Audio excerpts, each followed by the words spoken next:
समिति में हमारा चांदन भेजा जाता है। हमारा पटवार सर्कल रहते हैं, तहसील रहते हैं, फतेहगढ़ समिति में जोड़े जाते हैं चांदन, तो उधर उधर में कुछ नहीं बनते हैं। हमारा कल साहब मौजी फलित दूरी काटने हमारा खेत दोनों रहले बा खेत पूरे रहले अंदर रहले भी वो क्यों करेंगे आगे न्यायालय की शरण लेंगे। जो भी है हमारे साथ में ये अन्याय हुआ खास करके दूरी का है।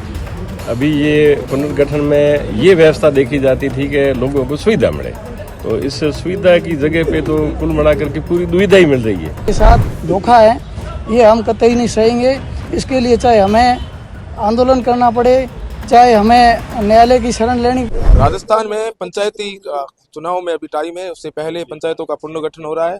पिछले दिनों कुछ पंचायतों के जो गांव हैं उनको अलग अलग तरीके से किए गए, उनके प्रस्ताव है वो लिए गए, अब आपत्तियां ली जा रही है। हालांकि ग्रामीण है वो लगातार जैसलमेर के इलाके के है वो कलेक्टर से अपनी पहुंच रहे हैं। वो ये कह रहे हैं कि हमें यथावस्थ जगह पर रखा जाए। हमारे साथ में रासला गाँव के क्या सर पूरा क्या मामला विस्तार से बताइए। रासला के रेवन्यू गाँव नया रासला को द्वाड़ा ग्राम पंचायत में अभी सम्मिलित होने के लिए इन्होंने प्रस्ताव किया है, लेकिन ये उचित नहीं है क्योंकि नया रासला और रासला की दूरी मात्र 2 किलोमीटर है, जबकि द्वाड़ा 25 किलोमीटर हमसे दूर पड़ता है। नहीं हमारे वहाँ यातायात के आने जाने के कोई साधन है, बस की सुविधा नहीं है। 24 घंटे में भी एक भी बस होती तो भी देखे, कोई बस की सुविधा नहीं है। और हमारे रासला में हॉस्पिटल की सुविधा है, स्कूल उच्च माध्यमिक है और हर तरह की मतलब हमारे ग्राम पंचायत रासला में सुविधा होते हुए भी एक लोगों के साथ कुठाराघात किया जा रहा है। ये एक गरीब जनता के साथ धोखा है, ये हम कतई नहीं सहेंगे। इसके लिए चाहे हमें आंदोलन करना पड़े, चाहे हमें न्यायालय की शरण लेनी पड़े, कुछ भी करेंगे तो हम ये सहन नहीं करेंगे। इसीलिए हमारी यही मांग है प्रशासन से और कलेक्टर महोदय से कि हमें हमारे जो नया रासला को रासला में ही रहने दें, इतनी मेहरबानी करें आप। और भी ग्रामीण हमारे साथ है, उनसे भी हम चर्चा करेंगे। क्या नाम है आपका? नाम बताइए। अब्दुल्ला। अब आज आप कलेक्टर साहब से मिले हो, अगर इस आपत्ति अगर आपकी ये आपत्ति दर्ज नहीं की जाती है तो भविष्य में आपका क्या करेंगे? भविष्य में तो आगे अनशन करेंगे, आगे न्यायालय की शरण लेंगे। जो भी है हमारे साथ में ये अन्याय हुआ खास करके दूरी का है। अभी ये पुनर्गठन में ये व्यवस्था देखी जाती थी कि लोगों को सुविधा मिले, तो इस सुविधा की जगह पे तो कुल मिला करके पूरी दुविधा ही मिल रही है। मूल रूप से क्या है कि आवागमन का साधन नहीं है। दूरी 2 किलोमीटर को छोड़ करके 25 किलोमीटर कोई बस की सुविधा नहीं है और न कोई आने जाने की सुविधा है। पूरी ही हमें क्या है अव्यवस्थित कर दिया है। आप किसको जिम्मेदार मानते हो इस पूरे मामले को लेकर? अब इसके बारे में तो हमें पूरी जानकारी नहीं है। जो भी जिम्मेवार है वो अपना निर्णय ले इसके ऊपर।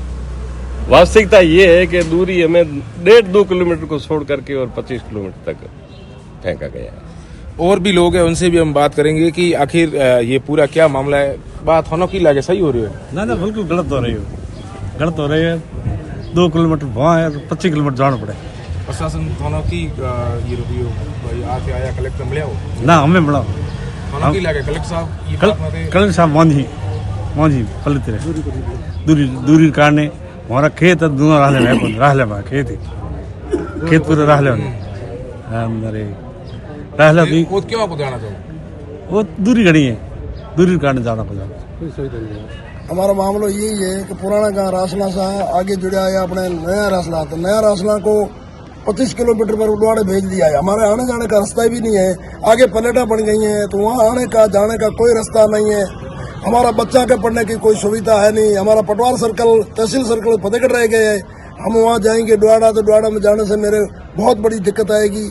हमारे बच्चों को साधन नहीं है, हमारे डीलरों की साधन नहीं है, हमारा आने जाने का साधन नहीं, कोई रोड रास्ता है नहीं, तो फिर हमारे को किस लिए भेजेगा? ये आपका निवेदन कलेक्टर साहब से यही है।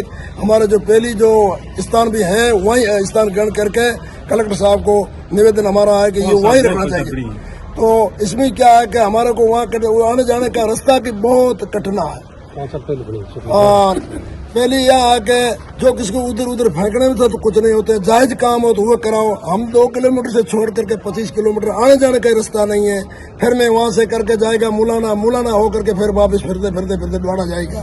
तो इतना हमारे गरीब आदमियों से इतना मत अत्याचार करना चाहिए। कलेक्टर साहब से यही निवेदन। अत्याचार कौन करे? ये जो पार्टी वाला करे। कौन सी पार्टी? जो पार्टी कांग्रेस है, बीजेपी है, इसमें पार्टियों का चल रही है अपना अपना सुविधा देख रही है। थे कोई नेता मिले ही मामले में? नहीं, किसी में नहीं मिली, मैंने किसी से नहीं मिला। मैं कलेक्टर साहब से जा मिले, लेकिन कलेक्टर साहब को ये कहते हैं कि जो जायज काम है तो जायज काम को आप जोड़ो, जो हमको इधर उधर फेंकने से क्या होगा। जायज काम है, हमारा आने जाने का रास्ता भी है, बच्चों की सुविधा है, स्कूल की सुविधा है, तहसील की सुविधा है, पटवार सर्कल हमारा है, तो वो तो फतेहगढ़ रह गया। हमारा कुआडवाड़ा भेजे जाते हैं, समिति में हमारा चांदर भेजा जाता है, हमारा पटवार सर्कल रहते हैं, तहसील रहती हैं, फतेहगढ़ समिति में जोड़े जाते हैं चांदन में, तो उधर उधर में कुछ नहीं बनते। हमारा नया रासला को वापिस रासला में वहीं स्थान ग्रहण करिए। ये कलेक्टर साहब से हमारा निवेदन है, हाथ जोड़ करके। बिल्कुल, ये वहाँ के लोगों की जो ये आप कह सकते हो एक तरीके से इन लोगों को फिलहाल अभी पंचायतों का पुनर्गठन हुआ है और अभी तक सिर्फ सूचियां है वो प्रस्तावित रूप से चस्पा की गई है। उससे पहले ये लोग जिला कलेक्टर कार्यालय में पहुंच रहे हैं और ये फरियाद लेकर पहुंच रहे हैं और ये कह रहे हैं कि हमारे को उसी जगह पर रखा जाए जहां हमारे लिए फायदा हो। ऐसा नहीं हो कि हम जहां रह रहे हैं और हमारा ग्राम पंचायत का मुख्यालय 20 से 25 किलोमीटर दूर हो और वहां तक जाने के लिए लोगों में कई तरह की जो दुविधाओं का सामना है वो करना पड़ता है। अब देखना ये होगा कि राजनीतिक द्वेषता नहीं रखते हुए जैसलमेर के जनप्रतिनिधि, प्रशासनिक अधिकारी इन लोगों की सुध लेते हैं या नहीं, ये तो आने वाला भविष्य ये बताएगा। लेकिन उससे पहले प्रस्तावित सूचियों में जहां जहां ग्राम पंचायतों को अलग किया गया है वहां के लोग अपना विरोध दर्ज करवा रहे हैं।